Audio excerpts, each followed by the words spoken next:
Hello, my name is Anakali, and I am currently pursuing a Master's of Arts in Education with a concentration in advocacy. When I am not at school, I work as an early intervention specialist with young children who may have a delay or a disability. There are two reasons as to why I decided the special education route, and that is because of the students that I service and a family member who has some learning disabilities that I've been able to help with. Throughout the years, education has changed significantly. This course has taught me that there is more to education than the theories behind it, but that there are trends such as the socio-political parts of education. These socio-political parts are explained through the Golding and Latson Billing articles. Golding goes through the changes that have occurred in our U.S. education systems, being that there are physical changes to our schools and having presented the levels of education. Golding gives us the past, present perspectives to help us with future educational systems. Working with the children that I have on my caseload has shown me that schooling has changed significantly, especially from when I was in school to when the parents of these children were in school. We often overlook the fact that maybe our school is not performing because maybe our teachers aren't trained properly, or they do not have the right tools for our children. Latson Billings opens up about the financial aspects of education. In this article, you will find that we often give more money to natural disasters and political campaigns and forget about our schools. Although we have many things we can work on, our children are still getting a free and appropriate education no matter where they are in the U.S. Social justice in education means having equity awareness and have access to resources to help with social justice. Education can turn into a very political system where it is not easy to recognize minority groups and others who have helped shape our students today. All students should have access to excellent education no matter their socio-economic status in society. Anayan does a great job in providing ample information on different classes of schools they were able to observe and take data on. He was also able to show how the socio class went up and the opportunity of resources had increased. Freire, on the other hand, uses the oppression of pedagogy in one of the chapters that was presented to us. In the other chapter, it was more about the teacher-student relationships. Although at some point it may have been true, in today's world it is not. Times have certainly changed, and dehumanizing others to teach accordingly is not something our new systems of schooling would approve of. We as an entity have become more sensitive to a topic like dehumanizing. As a teacher, you are taught to feed the beast, essentially the minds of these students with knowledge to help them excel. Students are meant to be the glass that is needing water in it, but as the saying goes, you can lead the horse to the water, but you cannot force it to drink it. These students are shoved knowledge by a teacher who may or may not be following a pedagogy. I believe Freire has an older style of thinking, or at least in my opinion does. It is very much before the No Child Left Behind Act, where although teachers were asked to follow particular curriculums, they may have not been doing so at the time. Interdisciplinary could have several discipline subjects all under one umbrella, and what interdisciplinary means to others is different. Joe Moran does an excellent job to showcase the origin of interdisciplinary and how Aristotle, for example, organized different subjects into hierarchy, according to whether they were theoretical, practical, or productive. Many of us are not aware of how many people it takes to create an answer. For someone at the turn of the century, some biologists believed that dominant genes would increase in frequency in relation to recessive genes, but later required a mathematician to help them. This statement is an example of how biologists could not have figured this out on their own, but with the help of others. Essentially, I do this on a daily basis with the children on my caseload. Most of my children have one or more disabilities or delays that requires not only the help of myself, but a physical, occupational, or speech therapist as well. Skinner explains how psychologists have looked for several explanations on how the brain works. He explains that there are 3 types of variations, each one providing insight on operant conditioning. Operant conditioning is doing something and being either rewarded or punished depending on the situation. Operant conditioning trains the brain to think of the action they are doing in order to achieve the rewards and not become punished for it. Skinner also comments on how we often feel these situations out before we act on them, but that there are no ties to the science behind why this happens when we do not have something internal like an organ to tell us otherwise.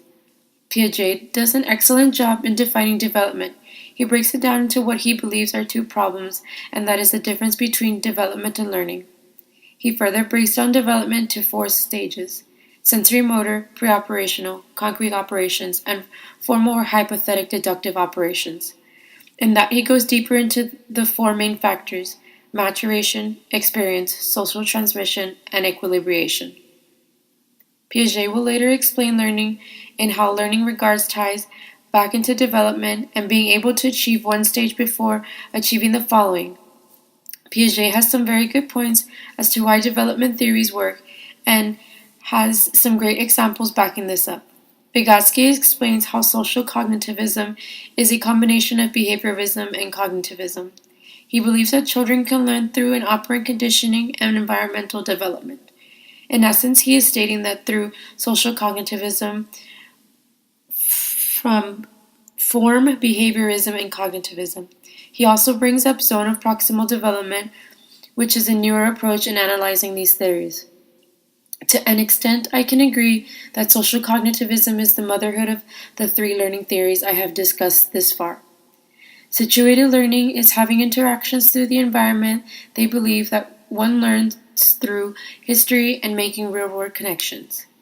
Through the participation in the environment, history, and basic environmental engagement, we can achieve situated learning. They then comment on how this learning theory is not necessarily on an educational level, but being able to understand and analyze this learning. Constructionism is one that has a meaning in its own word, or at least that is how Papert and Harrell made it seem. The learning theory constructionism is how we learn by simply creating what we need. Constructionism is more of a futuristic theory from all of them.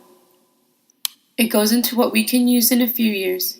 Papert and Harrell make it clear on how they look for future results and how it will best help others now and later. There are several 21st centuries on how to go about this learning theory. This is often referred to as something we built and repaired it to make it better for the ones to come. The last learning theory that I will talk about is for the adult population. Knowles mentions in the readings that we often forget about the adult learning theories and learning theories for them in general.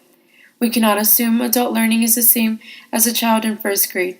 He also mentions that through this theory we must figure out the background for the adults and make learning more task-oriented instead of, here's a book, let me lecture, and now you have learned a new topic.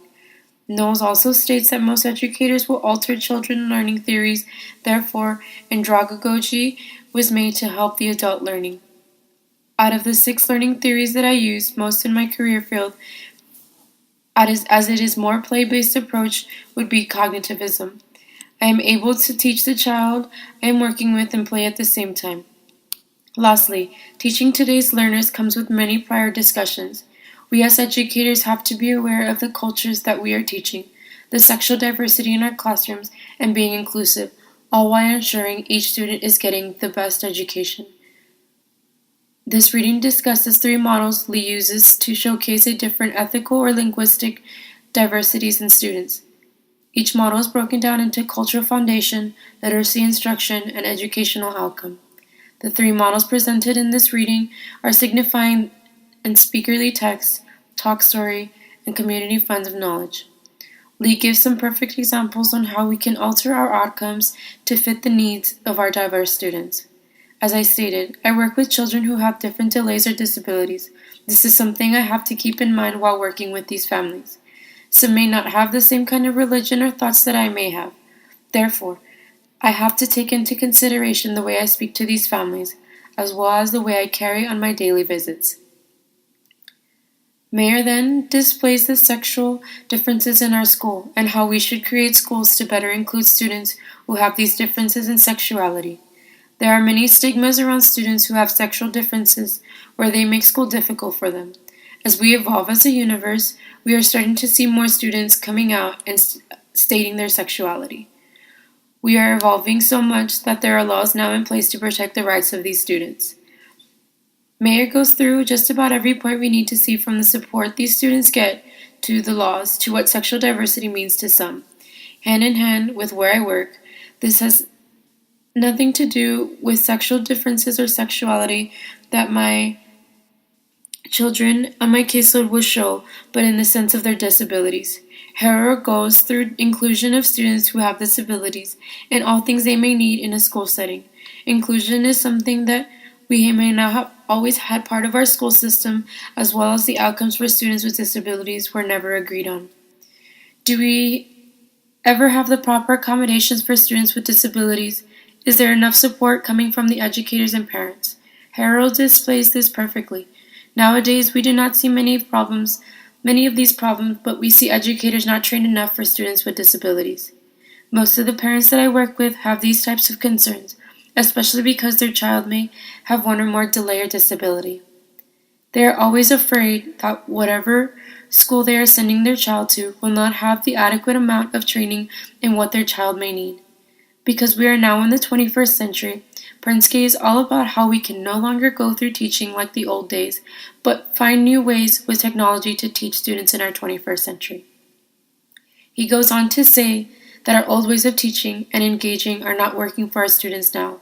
They are not as engaged as they need to be, and the new things we are not keeping them intrigued. Prensky also goes on about how we should collaborate with students and ask what works best for them, instead of going into our old ways. Incorporating technology, whether that is through programming or teaching, using tablets, computers, and cell phones. Times have changed to where our students need to be on their phones at all hours of the day. Why not incorporate that through technological teaching? After going through this course, I am aware that my plan of action may need to change. The first goal was getting into the master's program. The second is to attain my master's in special education with the concentration in advocacy. The ongoing goal is to use not only this coursework, but other coursework to help in my career. The ultimate goal is to be able to give a voice and provide assistance to those who cannot do it on their own. Thank you for watching my video.